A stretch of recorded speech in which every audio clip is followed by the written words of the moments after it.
Hello, everybody. It's Rose Thorne. So I posted a react to Foodie Beauty's latest meltdown stream about 20 minutes ago. And I wanted to do this standalone video because I have some further thoughts on Foodie and I wanted to share my thoughts with everyone on my channel. So Foodie had herself a meltdown on a live stream where she was going off about everything. And shortly after that live stream, she posted two community posts. The first one, 36 minutes ago, says, adding mods and blocking again for my own mental health, fuck bullies. Directly behind that was this community post saying, victim shaming is fucking sick, you people are evil, fuck off. I read that last community post and I'm sitting here livid. I am sitting here so angry. Let me tell you why. Because as someone that I've been watching Foodie and reacting to Foodie for a long time, I remember all the way back when she introduced the subjects of DV and SA on her channel for the first time. She got on live stream multiple times for weeks, showing off bruises, talking about Natter, talking about how abusive he was and he had the black-eyed rage and she was scared of him and she needed a safe word. I remember all those live streams. As someone that I've been through severe amounts of DV and SA, reacting to all those live streams is very, very difficult. If you've been through that stuff, just the mere mention of it, it can be triggering. It can be very upsetting. So I reacted to Foodie during those live streams. It was really tough. It was really hard to do. And it went on for quite a while, watching her go off for hours in multiple live streams talking about all those things. It was a lot for me. It was a lot. And I noticed in every single live stream where she did that, all those live streams were monetized. Every single one. They were all monetized and she collected literally thousands of dollars in super chats. And that's not counting the amount of people that were signing up for memberships to her channel. She didn't do those live streams for free. She made DV and SA profitable. They were very profitable for her because she knows that DV and SA are sensitive subjects for a lot of people, especially those that have been through it or known someone that have gone through it. They're very triggering and they're very sensitive. And that's exactly why she chose those things as topics for her channel and for her live streams. During those live streams, I found it interesting that as someone that she's allegedly been through DV and SA, that she could sit there and talk to literally thousands of people about those subjects night after night, day after day, with no problem. Anyone who's been through DV and SA, you know that just talking about it with one person is difficult. That just talking about it with one person is hard. Because even as you're talking about it in your mind, you're reliving it. You're remembering it. And it's just talking about it with one person is hard. So how Foodie was able to get on live stream after live stream, day after day, night after night, talking about it, I found that interesting that she was able to do that. Because in most cases with DV and SA, just saying the things out loud again to one person is traumatic. She made a lot of money talking about DV and SA the first time. It went on for weeks. And then just when you thought it was over, she brought it back again. Round two. She brought it back again when she was alleging that Natter did things to her, to the point where she had to go to the police station and file charges. And there are these alleged charges brought up against him. So once again, because she's bringing up these charges, the conversation of that is brought back on the table. Once again, people were sending her super chats and signing up for memberships because, like I said, those are very sensitive points within people. Those who have been through it, to them, it was a traumatic connection point between themselves and Foodie. And so because they feel sympathetic, they were giving her super chats and signing up for memberships. So once again, round two, DV and SA were very profitable for Foodie. And here we are. We're on round three. She had a meltdown in Cuba. She's calling herself the victim. I find that offensive. I find that very offensive. As someone that had been through DV and SA, I find that highly offensive. Because the situation that she's talking about now, where she was the victim, she went to go see Natter. And not only did she spend time around Natter, she was intimate with him. And she was also intimate with another person that she claimed to hate with a passion. She hates Dee, hates Natter, but she was intimate with both of them. And the language that she was using suggested that she didn't want to do it. When people asked her, were you forced? She said, no, I was not forced. I was pressured, but I was not forced. She said that out loud. I was not forced.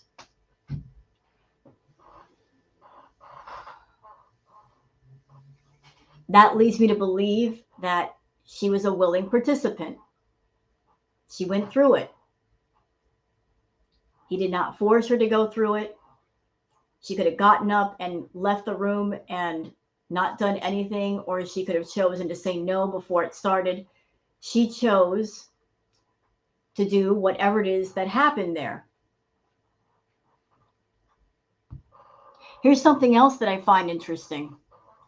That after this alleged incident had happened and she's in Cuba, she made the comment of, I wish there were a way that I could be intimate with him and still keep the charges that are pressed on him. Just keep those in place. I found that very interesting. Because if you've been through SA with someone, and Foodie claims that it happened more than once, you certainly don't want to be intimate with that person. That thought won't cross your mind. If you've been through something traumatic like that in nature, you don't want to be intimate with that person. And yet she was having those thoughts. I wish there were a way that I could still be intimate with him. I wish there were a way to work around these legal charges so that I could be intimate with him. And yet she's calling herself a victim. How can you be a victim, Foodie, if you made the choice to go see him and spend time around him, and you chose to also be intimate with him and her? How can you be a victim? How? Explain that to me. Explain the whole victim thing to me as someone that I've been through DV and SA. Explain it. Please explain it. You chose to go see him. You chose to be intimate with him. And then after that horrible incident, as you call it, happened, while you were in Cuba, you made that comment. I wish there were a way that I could still be intimate with this man. This man that you claim put you through a traumatic experience, a very dark experience. Explain it. Please do.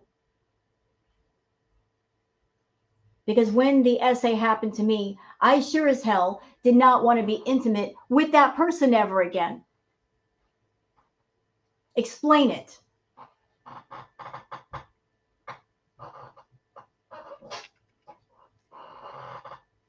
I'm waiting. Explain it.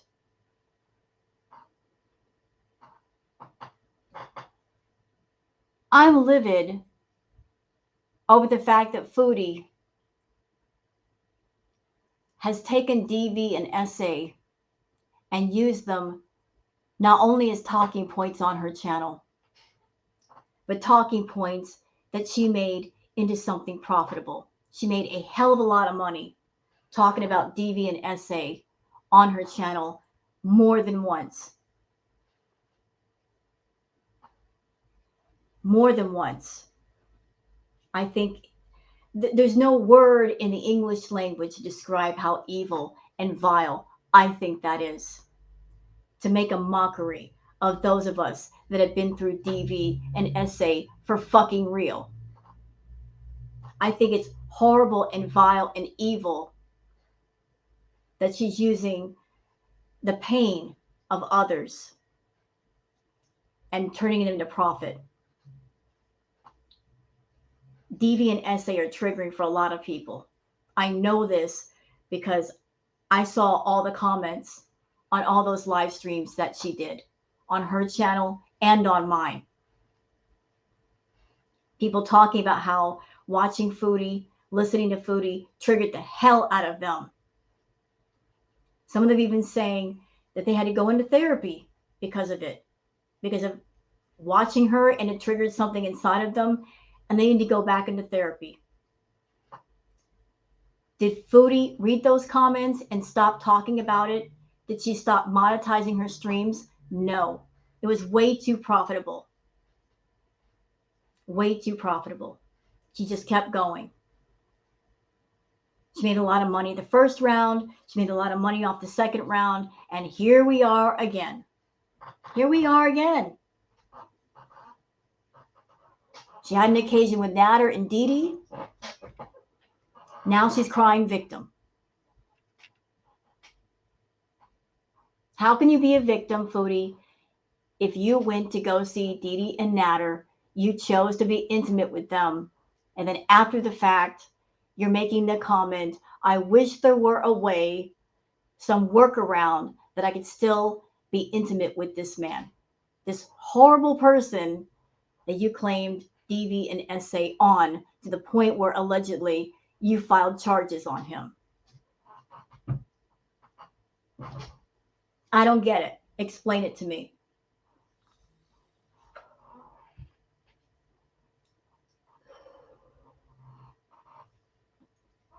It is my opinion and my feeling that DV and SA should never be even considered as a story arc for any channel on YouTube at any time.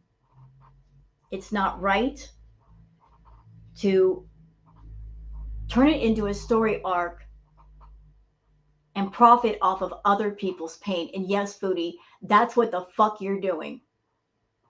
You're profiting off of other people's pain and suffering. You're profiting off of other people's scars and bad memories for the sake of having something to talk about on your channel. Well, let me tell you, there are other things to talk about on YouTube. Lots of other things, thousands of topics. You don't have to pick those things. You can choose to not talk about those things. You can choose to go a different way. DV and SA are things that have affected thousands of people everywhere. To talk about it just even to one person, is traumatic. Because as you're talking about it, you're remembering, you're reliving it in your head, and it's a nightmare to go back in time and to think about that shit. And yet you were able to talk about that stuff so easily on your channel. So easily. Not a problem. I can't think of anyone else who's been through it that can do that. To talk about that kind of stuff to thousands of strangers. But you did. You did. You turned it into talking points. You turned it into profitable talking points. As I said, none of your streams were free. You made sure to monetize every single one. Disgusting. Absolutely disgusting. And you should be ashamed of yourself. But I know you feel no shame, no regret, no remorse. And that's why you're able to do the things that you do. And that's why you're able to say the things that you're saying.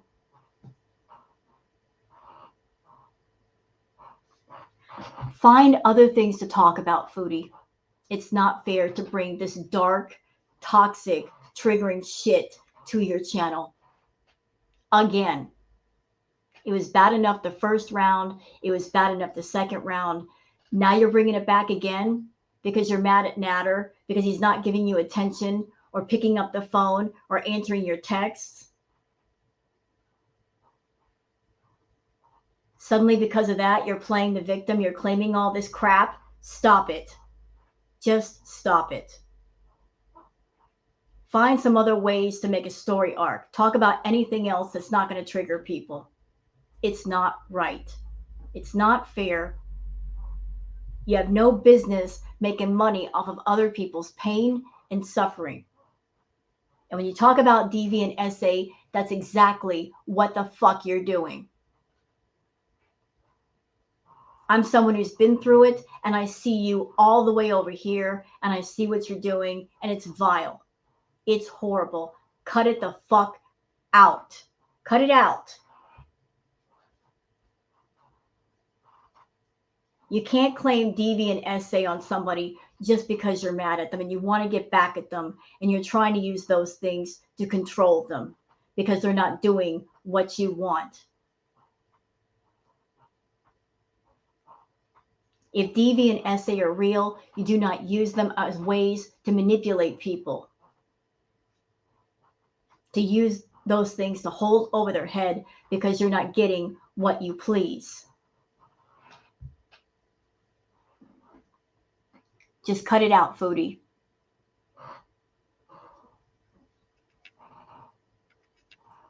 This is my opinion and my feeling.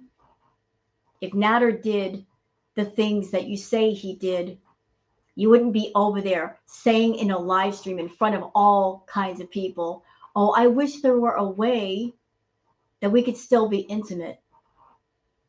If you've been through it for real, you don't want intimacy with that person. You can't. It's too traumatic. You don't want to be intimate with somebody who's hurt you in that way. You would never even dream of it. You would never consider it, not for a second. Saying things like that point in the direction that nothing really happened. Or if something happened, it wasn't that bad. And by the way, you doing your live stream tonight and saying the things that you did,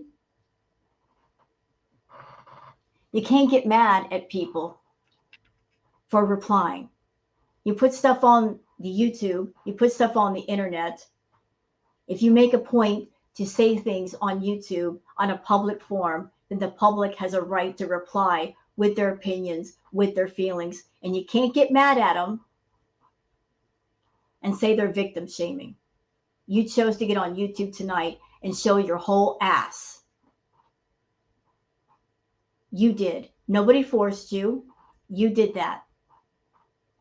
Now because you're not getting your hugs and your kisses, now because people weren't throwing super chats at you tonight, suddenly they're victim shaming, they're bullies, and getting mad because they weren't giving you sympathy and support. Maybe it's because people are tired of the manipulation. They're tired of you doing this shit to them. I don't blame them. I'm a reactor. I'm tired of you bringing up DV and SA. I think it's horrible. Shame on you for doing it the first time. Double shame on you for the second time. And fuck you for the third time. On behalf of all people that have been through DV and SA, you're wrong. You're in the wrong for this. Absolutely wrong. You have no right to trigger people that way so much for so many weeks, so many months. You have no right. And you need to stop. Find something else to talk about. Find something else to monetize and make money. Because DV and SA ain't it. Those are not good topics to make money off of. I apologize to anybody who's watched this video. I apologize if me talking about DV and SA has triggered you in some way. That was certainly not my intention. I just wanted to say what I had to say. I want to thank everybody for watching and listening. Again, I apologize for triggering anyone. I hope everybody has a good night. And please take care. Bye-bye.